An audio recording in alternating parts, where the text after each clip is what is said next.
Oke, selamat pagi, siang, sore, dan malam kepada kalian semua pemirsa yang di ujung dunia belahan manapun Anda berada. Kembali lagi bersama saya Dino di acara Telling Stones. Mudah-mudahan acara kita, konten kita ini bisa menghibur hati kalian, mengisi hari-hari kalian, dan mungkin juga bisa mengisi pikiran kalian yang kosong, ya kan? Supaya tidak kosong kami mengisinya. Oke, kita akan membacakan berita-berita, desas-desus, mungkin juga gosip-gosip, dan juga seputaran-seputaran event yang ada di ujung luar dunia sana. Oke, check it out.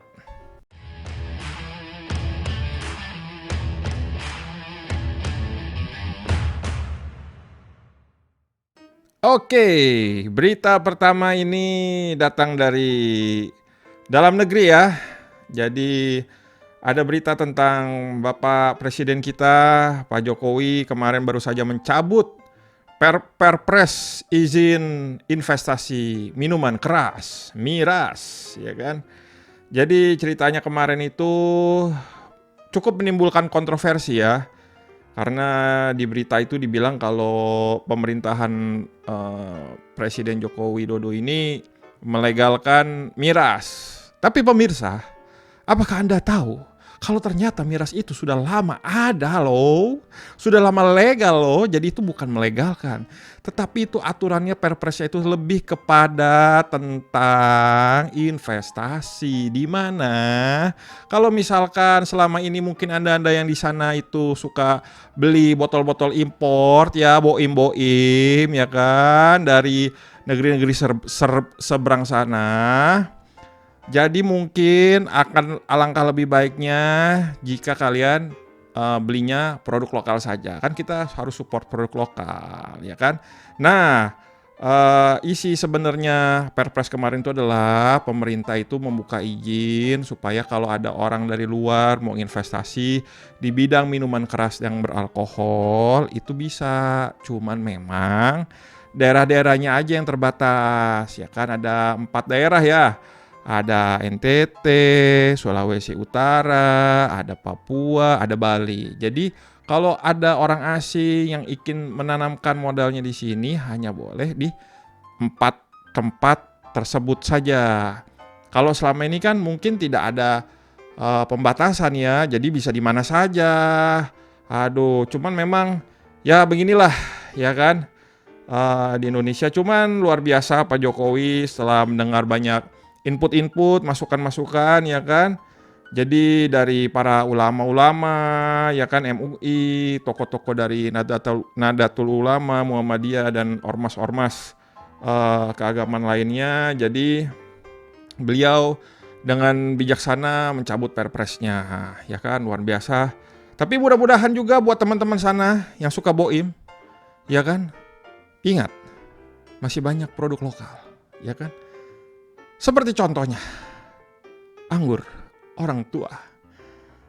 Kemudian ada lagi yang lain-lain ya kan. Kalau dari NTT itu ada Shopee. Kalau dari Sumatera Utara tuh kalau nggak salah ada apa namanya, Tuak ya kan. Kalau dari Manado ada cap tikus. Mantap. Oke, itu berita pertama. Jadi kita lanjut saja langsung ke berita selanjutnya.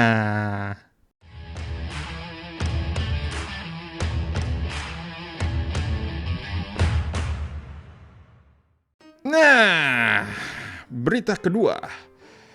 Ini ada kabar ya, bukan kabar, riset dari mungkin lembaga survei ya. Jadi dibilang dari riset ini adalah netizen di Indonesia itu paling tidak sopan se-Asia Tenggara. Aduh, saya nggak bisa ngomong sih. Cuman ini coba saya bacain dulu ya. Jadi Microsoft mengumumkan tingkat kesopanan pengguna internet sepanjang 2020 dalam laporan berjudul Digital Civility Index. Jadi ini tingkat civil ya. Apa civility itu adalah seberapa civilized masyarakat di suatu negara. Apakah kita ini orang-orang yang civilized atau tidak? ya kan. Jadi menurut laporan itu yang diikuti oleh 16.000 responden dari 32 negara, ya kan, dengan penilaiannya tuh skalanya dari 0 sampai 100. Semakin tinggi skornya, maka semakin rendah kesopanan daring di negara tersebut. Skor kesopanan daring di Indonesia sendiri naik 8 poin pemirsa. Artinya ada peningkatan. Peningkatan yang luar biasa memang, ya kan. Dari 67 pada tahun 2019 menjadi 76. Waduh, jarum 7. Aduh, luar biasa. Jadi dalam 503 responden remaja dan dewasa yang terlibat dalam survei tersebut, penelitian dilakukan dari April sampai Mei 2020. Survei itu merupakan upaya mempromosikan interaksi online yang lebih aman, sehat, dan juga saling menghormati, ya kan? Penurunan indeks ini itu didorong orang dewasa sebesar kurang lebih 16 poin. Hal ini kemudian mengakibatkan penurunan rasa sakit yang luar biasa, yang signifikan, yang disebabkan oleh interaksi online negatif sebesar minus 15 poin. Laporan DCI tersebut menyebutkan bahwa 69% responden Indonesia mengatakan tindakan yang paling umum dilakukan ketika berinteraksi adalah membela diri dan memperlakukan orang lain dengan hormat dan martabat, ya kan? Terdapat 3 resiko utama di ruang digital yang dihadapi orang Indonesia, yakni hoaks, scam, ujaran kebencian, dan diskriminasi. Jadi kalau peringkat di Asia Tenggara ini, kalau di Asia Tenggara, di Asia Tenggara ini Singapura menjadi yang teladan, luar biasa. Orang Singapura ini menjadi teladan ya dalam hal sopan santun, menghormati, ya kan, tidak membawa mungkin komen-komennya tidak ada sara, ya kan. Kalau nggak ada sara mungkin si siapa gitu yang lain gitu kan. Si siapa gitu namanya selain Sarah. Siapa? Ayo coba, siapa namanya selain Sarah? Jainab katanya. Waduh deh. Aduh, Jainab. Sidul dong kalau Jainab. Iya kan? Jadi Singapura tuh posisi pertama, ya kan? Urutan kedua Malaysia, dan apa lagi nih? Ketiga Filipina, ya kan? Habis itu ada Thailand. Di Indonesia itu di atas Indonesia tuh masih ada Vietnam. Jadi kita masih di bawah Vietnam nih, ya kan? Jadi buat teman-teman di luar sana, ya kan, sebagai netizen plus 62 diharapkan tolonglah dijaga jempol kalian, ya kan? Jangan sampai mencetnya yang aneh-aneh, yang hoaks, ngata-ngatain orang. Jangan ngatain orang, ya kan? Cuman kalau orangnya udah nyebelin, mendingan langsung report aja, ya kan? Report aja akunnya biar langsung di ban. Jadi nggak usah dikomen dah, gitu. Karena kalau kita tidak sopan ya kasihan juga kita ya. Jadi jadilah orang-orang yang sopan, yang saling menghormati. Bukan begitu. Oke, inilah berita kedua. Kita akan lanjut ke berita selanjutnya.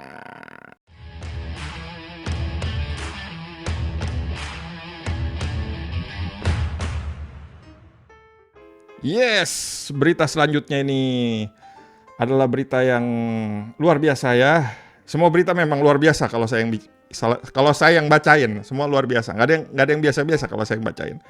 Oke, jangan protes kamu yang nonton.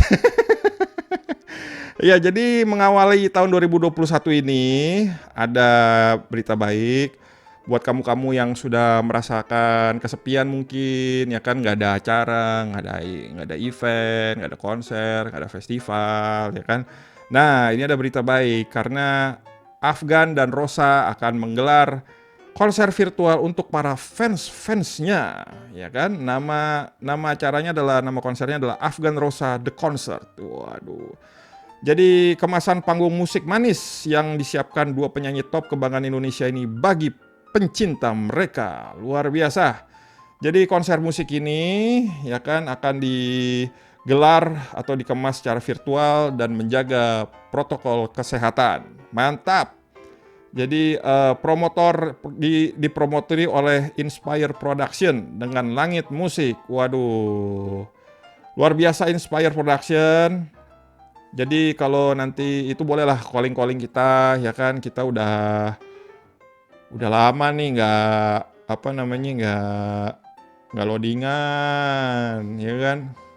Puasa lama nih, kontek-kontek lah ya kan? Siapa tahu butuh-butuh alat apa gitu kan? Bolehlah nanti email ke kita. Ngarep.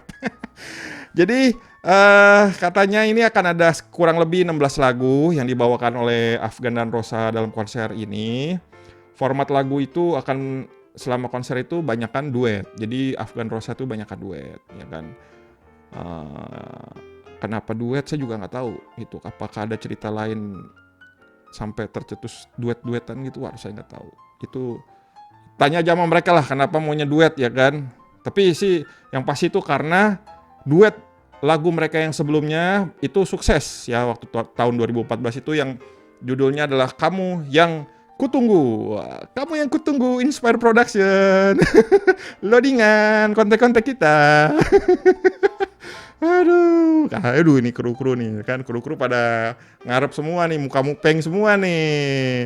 Ini kebetulan ini kamera yang satunya lagi nggak bisa nih, jadi muka saya aja terus nih yang ditembak nih kan, yang di shoot nih kan. Jadi duet Afros. Wah, Afros, Afgan dan Rosa ini sajian konser mereka ini akan digelar pada tanggal 27 Maret 2021. Jadi buat kamu semua ya, para fansnya Afros, Afgan dan Rosa, dicatat tanggalnya. Tiket bisa dibeli di tiket.com, ya kan?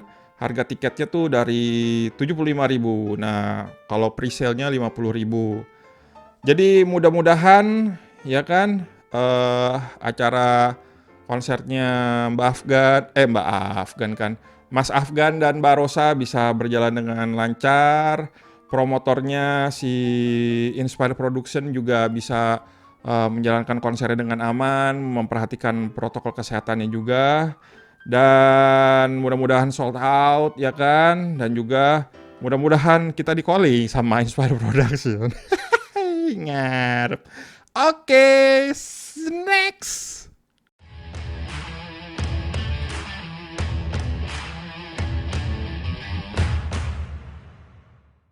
Ya, berita terakhir ini. Ini berita saya sulit nih untuk mengekspresikannya, ya kan. Jadi kemarin ini para penggiat atau pekerja-pekerja yang ada di industri event, industri panggung, ya kan, industri kreatif, ini bikin surat terbuka untuk Pak Presiden Jokowi kita, ya kan, kepala negara. Jadi isi suratnya nih ya, ini saya bacain aja ya isi suratnya. Kebetulan kita juga di sini kebetulan juga ada di salah satu yang industrinya sangat terdampak ya karena pandemi COVID-19. Dan kita di sini, saya bersama rekan-rekan di sini juga kebetulan banyak menangani acara-acara juga yang karena pandemi COVID kita jadi nggak bisa kerja, ya kan, nggak dapet penghasilan, susah semuanya, cicilan dikejar-kejar, ya kan, makan juga susah, ya kan. Tapi ya bersyukurlah 1 tahun sudah berlalu kita masih bisa bertahan. Nah, ini ada suratnya nih, ya kan. Ini saya bacakan ya. Yang mulia Bapak Presiden yang kami hormati, bulan ini setahun lalu Bapak Presiden Jokowi mengumumkan kasus COVID-19 pertama di Indonesia. Sejak itu kehidupan kita tak pernah sama lagi.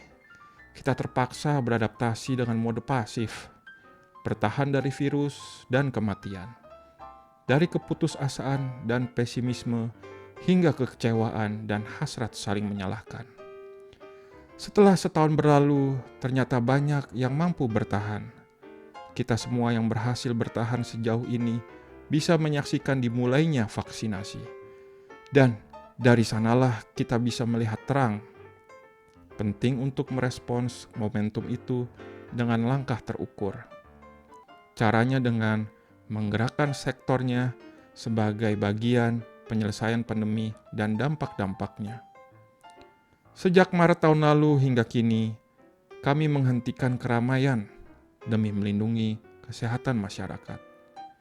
Kini tibalah saatnya kami terlibat lebih aktif menyelesaikan pandemi lewat pengalaman, kapasitas, dan jejaring yang kami miliki. Ya, kami ingin memulai lagi, tapi kami sangat ingin memulainya dengan hati-hati. Tergesa-gesa akan membuat terang yang mulai tampak bisa padam kembali karena kecerobohan. Pengalaman melewati pahitnya bulan-bulan paling kritis pandemi menjadi bekal untuk menyikapi momentum dengan kepala dingin. Hiburan memang penting, tapi kami sadar tak ada yang lebih penting selain keselamatan. Kami memang ingin sektor kami bisa berjalan kembali. Namun kami tahu bahwa kami tidak boleh egois, sehingga wajib mengintegrasikan kerja-kerja kami dengan agenda penyelesaian pandemi. Kami memiliki jejaring persona yang mempunyai kapasitas mempengaruhi pengikutnya untuk menyukseskan kampanye vaksinasi nasional. Reputasi dan pengalaman kami di bidang event, baik corporate, private, hingga social event dapat dimanfaatkan untuk merancang dan mengelola aktivasi kampanye vaksinasi. Seiring makin berlimpahnya pasokan vaksin, padu padan antara event kecil, sedang, dan besar dengan agenda vaksinasi masyarakat menjadi mungkin direalisasikan bersama. Beri kami kepercayaan memutar lagi roda industri kreatif secara bertahap. Kami siap menjalankan CHSH, penerapan protokol kesehatan yang berbasis pada cleanliness, kebersihan, health, kesehatan, safety, keamanan, dan environment sustainability, kelestarian lingkungan, yang telah disiapkan Kemen Parekraf. Dan kami bersedia diaudit setiap saat. Reputasi kami selama ini salah satunya terbentuk oleh kenyamanan dan keselamatan penonton, publik, saat menikmati apapun bentuk dan segala kegiatan kami. Dengan rendah hati, kami menawarkan diri, memanfaatkan pengalaman tersebut untuk mendukung agenda pemerintah menuntaskan pandemi dan dampak-dampaknya, baik dampak pada kesehatan masyarakat hingga pada seni dan budaya. Jadi ini adalah surat terbuka ya kepada Yang Mulia Bapak Presiden yang kami hormati, Bapak Joko Widodo, ya kan? Berbagai organisasi juga turut serta dalam membuat surat terbuka ini, yaitu ada Asosiasi Promotor Musik Indonesia, Asosiasi Visual Joki Indonesia, Indonesian Artist Management Association, Asosiasi Perusahaan Pameran Indonesia, Forum Jazz Indonesia, Indonesia Event Industry Council, Forum Backstage Indonesia, Penatah Cahaya Indonesia, Federasi Serikat Musisi Indonesia, dan masih ada lagi Stage Management Community, PKPE, Solidaritas Penata Musik Indonesia, dan Jogja Festivals. Jadi mohon pengertiannya ya kepada Pak Presiden dan juga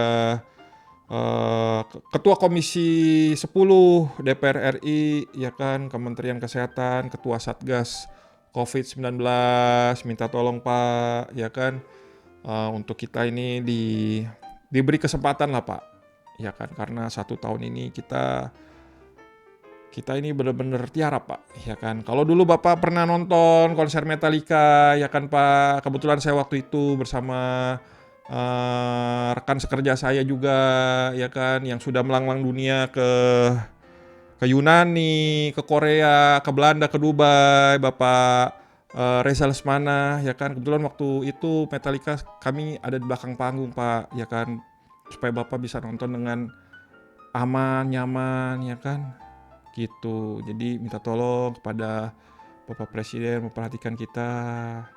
Udah gitu di sini kalau di berita ini, menurut Dino Hamid selaku Ketua APMI, dia dan sejumlah pelaku industri kreatif lainnya pada dasarnya mempertanyakan mengapa pertunjukan dan acara yang digelar secara adaptif kecuali virtual masih belum diizinkan.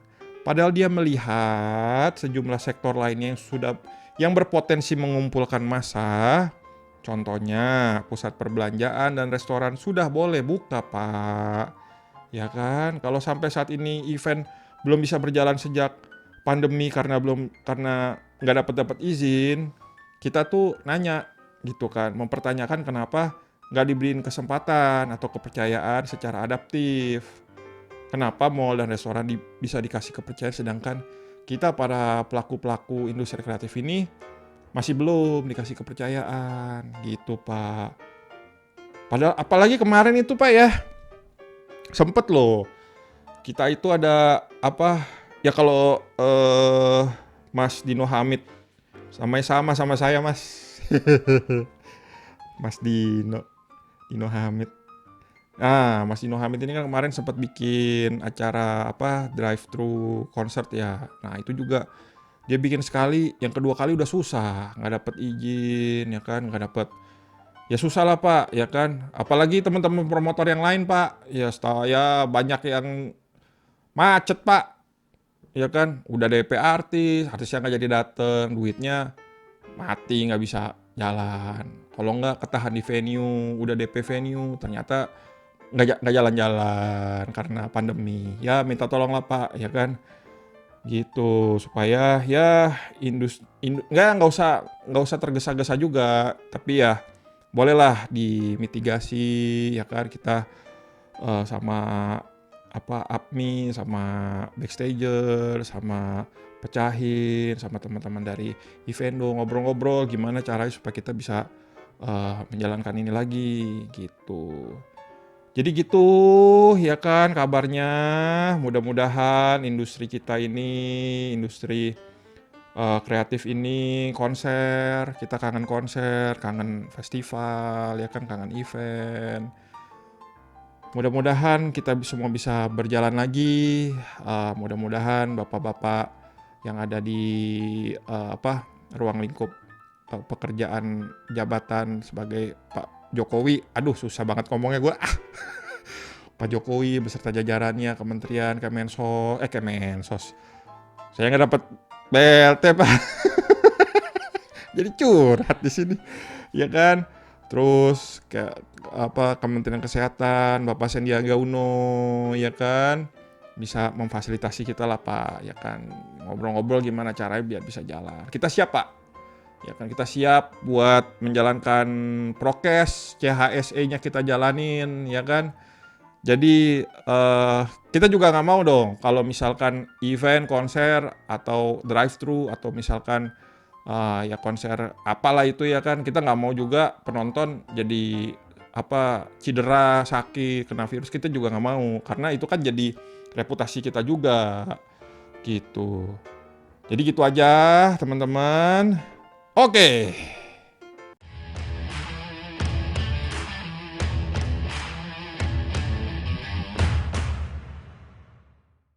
Ya, itu tadi berita-berita yang sudah kami rangkum, ya kan. Mudah-mudahan bisa mengisi hari-hari Anda, hati Anda, dan juga mengisi kekosongan pikiran Anda. Ya kan, mudah-mudahan bisa menghibur. Kalau Anda suka, bisa like, subscribe, dan komen. Dan jangan lupa komentarnya yang membangun ya. Supaya kita sebagai sesama anak bangsa bisa saling membangun dan mensupport satu sama lain sehingga Indonesia bisa menjadi negara yang merdeka secara seutuhnya. Bukan begitu pemirsa? Begitu. Merdeka! Dino di sini sign out dari Telling Stones. Dadah!